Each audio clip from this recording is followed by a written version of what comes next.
Hi, this is Dan Smith of DPS Legal Counsel, and welcome to today's video. Today I'm going to be talking about a C corporation. What is a C corporation? The last couple of videos I've done have been on LLCs and on S corporations, and so today I'm going to talk about C corporations or regular corporations. But before I start, I've got to talk about my cap for today. I promised my son I would wear a Baylor University cap today, but I forgot to bring it to the office. And so, instead, what I'm wearing is my DPS Legal Counsel cap.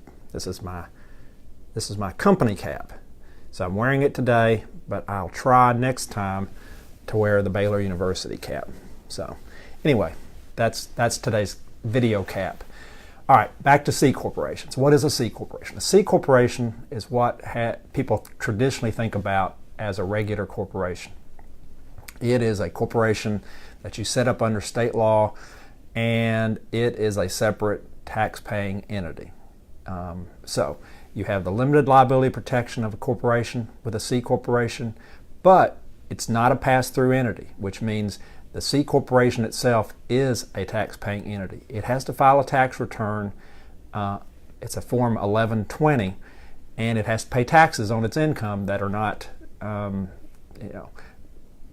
basically, if the C corporation, after all its expenses and deductions and everything, has a profit, it has to pay taxes on it. That's a difference from a pass-through entity, either an LLC or an S corporation, where all the profit is passed through and paid, taxes paid at the individual owner level.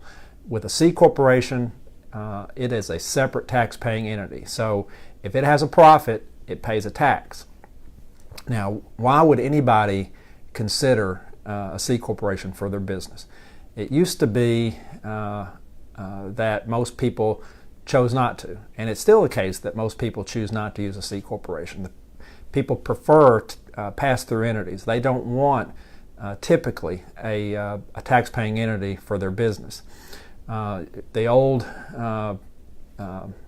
thing that people said about C corporations as a negative was you have double taxation with a C corporation. You have taxes that are paid by the C corporation when it has a profit, and then you have taxes paid when it passes through a distribution or a dividend to its shareholders at their level. And that's true. That's true. And that was the main reason people chose not to, for their small businesses, to have a C corporation.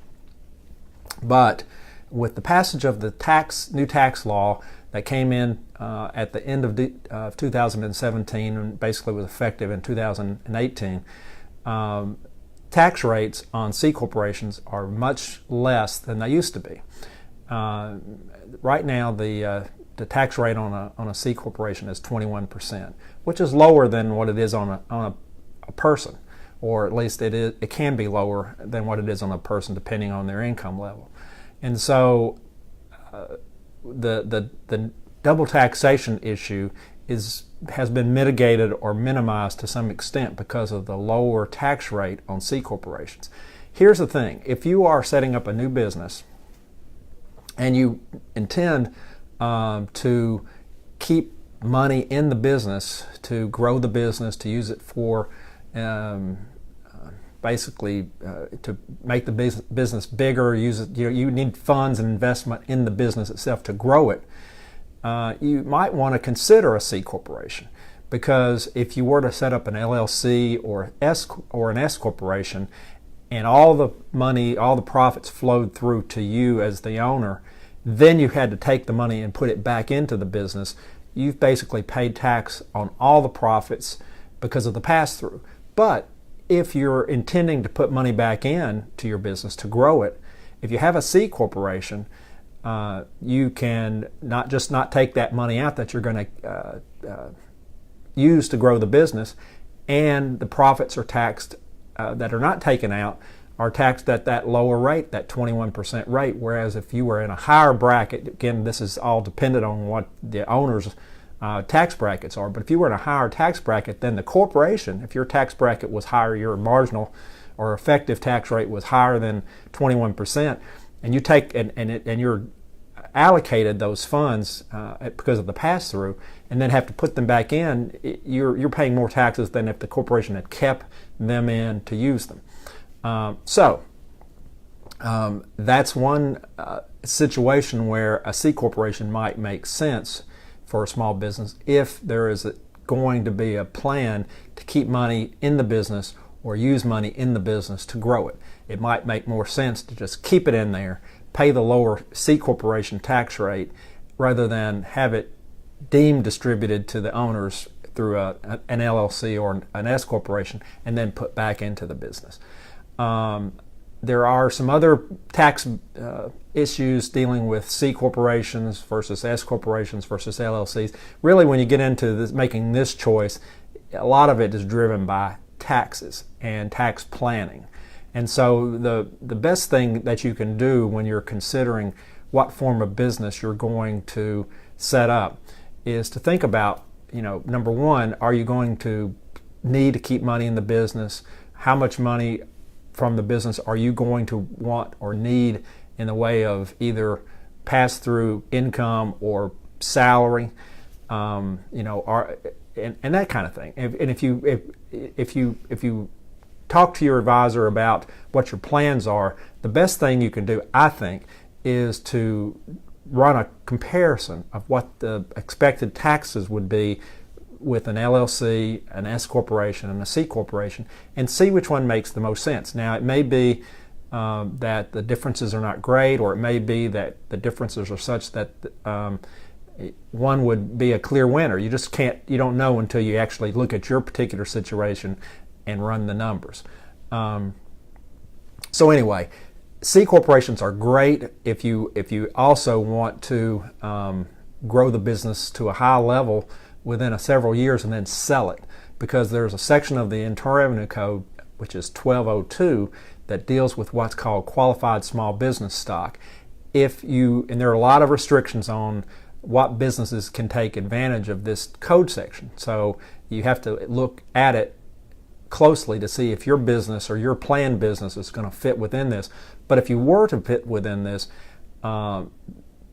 qualified small business stock makes a lot of sense for people who are wanting to, in a few years, sell that business at a big profit, because under that section of the code, if you qualify, the tax capital taxes on the gain that you would get from the sale of your qualified small business stock essentially is zero. And so if you're going to start a great company that qualifies in the type of business that it runs under this section of the code, and your plan is to cash out to hold the stock for at least 5 years and then cash out after that, it might make sense to consider a C corporation. There's some other benefits to C corporations that, again, go a lot to tax benefits. And so my suggestion would be, if you're considering a choice of entity for your new business, run the numbers, see which one makes the most sense for you, whether it's an S corporation, a C corporation, or LLC. Don't just pick one because that's what your friend picked. Look at it from your own perspective to see which one makes the most sense for you based on your particular business. All right, I hope that helps, and if you have any questions, please let me know, and we'll talk to you next time. And again, DPS Legal Counsel is my cap for the day. I promise I will try to use the Baylor University cap tomorrow. Thanks. Have a great day.